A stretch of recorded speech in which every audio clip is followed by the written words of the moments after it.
Bonjour, comme je vous l'ai dit, je vais vous faire une petite vidéo. Je suis désolé, j'ai pris un peu de temps.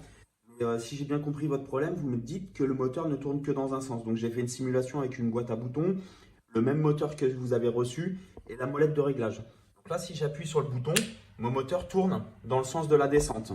Si j'appuie sur monter, il ne monte pas. Donc là, vous me dites que le moteur tourne que dans un sens. Ce serait le cas de ce que vous avez. Ce que je vous disais, c'est que dans la partie moteur, vous avez la partie qui est réducteur ici, mais cette bague-là, elle est très importante. C'est la bague qui fait les fins de course. Quand vous emboîtez votre moteur avec la bague d'entraînement et la bague de fin de course, le tube fait la translation et fait tourner la bague qui vient ici. Cette bague-là, c'est ce qui permet de faire la gestion du système de fin de course.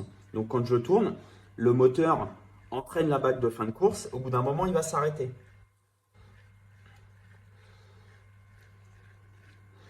Voilà. Donc là, il est sur sa bague de fin de course. Une fois qu'il a libéré le fin de course qui bloquait le moteur et qu'il est parti à l'opposé, vous allez voir que votre moteur il va repartir dans l'autre sens. Et là, il repart bien dans l'autre sens.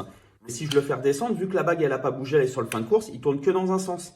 Mais si je reviens un peu en arrière, il tourne dans l'autre sens. Donc le problème, c'est pas que le moteur tourne que dans un sens, c'est que le problème, c'est que la bague d'entraînement des fins de course ne tourne pas. Et c'est pour ça que votre moteur marche que dans un sens. Donc, je repars dans l'autre sens, ça relibère le bague des fins de course. Il va aller rechercher le fin de course de l'autre côté du moteur. Voilà, il a atteint le fin de course. Une fois qu'il a atteint le fin de course, c'est là où intervient la petite molette, où vous pouvez régler plus ou moins.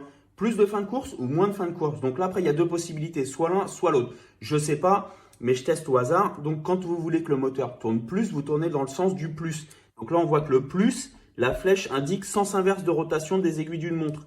Donc je me mets sur le plus, je tourne inverse. Ah, il repart. Donc là, je rajoute du fin de course sur celui-ci. Donc maintenant, je sais que ce sens-là, dans le sens du plus, c'est pour le sens de rotation du moteur dans ce sens-là.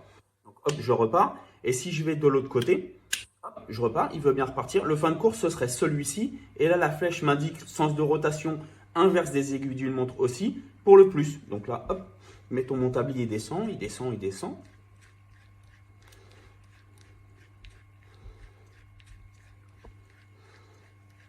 Il va arriver en bas. Voilà, il atteint son fin de course. Si j'ai trop de fin de course, je tourne dans le sens des aiguilles d'une montre qui fera moins. Si j'ai pas assez et que mon volet n'arrive pas en bas, je tourne progressivement vers plus. Il avance, il avance.